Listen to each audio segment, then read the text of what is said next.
How's it going, everybody? So in this video, I am going to talk about how to get rid of bloating and water retention fast. So before I get started, please subscribe to my channel if you haven't already. I do appreciate the support. It helps my channel grow.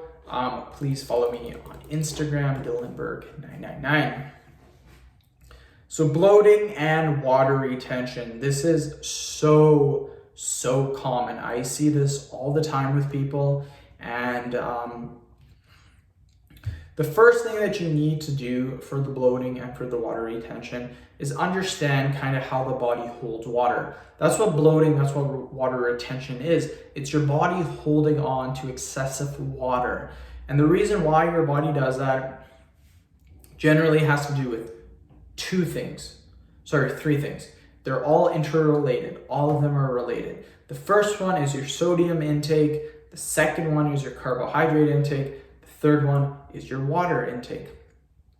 Now, what a lot of people will do is they will reduce their water intake, which is the worst thing that you can possibly do, because if you don't drink enough water, you will lead to dehydration, and that opens up a whole can of worms for a whole nother set of symptoms and bad things that can happen. So you don't want to get dehydrated.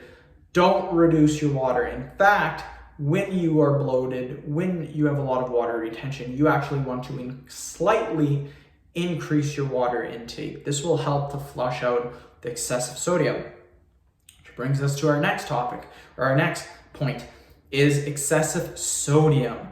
Average sodium intake for the day for guys is supposed to be about 2,300 milligrams of sodium per day. Lots of studies have been done. The average American eats about 3,500 to 4,000 milligrams of sodium per day. So the average person eats double the amount of recommended sodium. What sodium does is, with too much sodium, it will hold on to water into your body.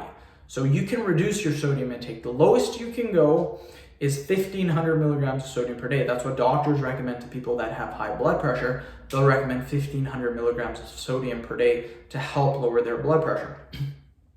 Your body needs salt, though. It needs salt to survive. It's one third of the electrolytes. Electrolytes is sodium, potassium, magnesium. So if you don't eat salt, you'll have bad electrolyte imbalance. This will lead to bad things. So you need salt. You need at least 1,500 milligrams, but you shouldn't go above 2,300. So kind of track your foods a little bit.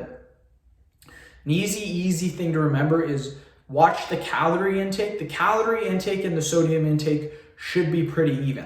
So if you're eating something that is 300 calories, make sure it has about 300 milligrams of sodium or a little bit less. Carbohydrate intake, this also holds on to water. What happens is, if you're eating a ton of carbohydrates, you can lower your carbohydrate intake, and this will get rid of water retention. Again, the big one though is sodium. Reduce your sodium. It will completely get rid of your bloating and your water retention. I guarantee you that. A lot of times too, people will eat a big meal at a restaurant and they'll be like, oh, I feel so bloated. It's because restaurants use a ton of salt. So that's why you feel bloated after a big meal at a restaurant. Generally, people that eat at home, even if they prepared their own meal, what do a lot of people do? Salt when they're cooking. And this just leads to, again, a high sodium intake. So reduce your sodium.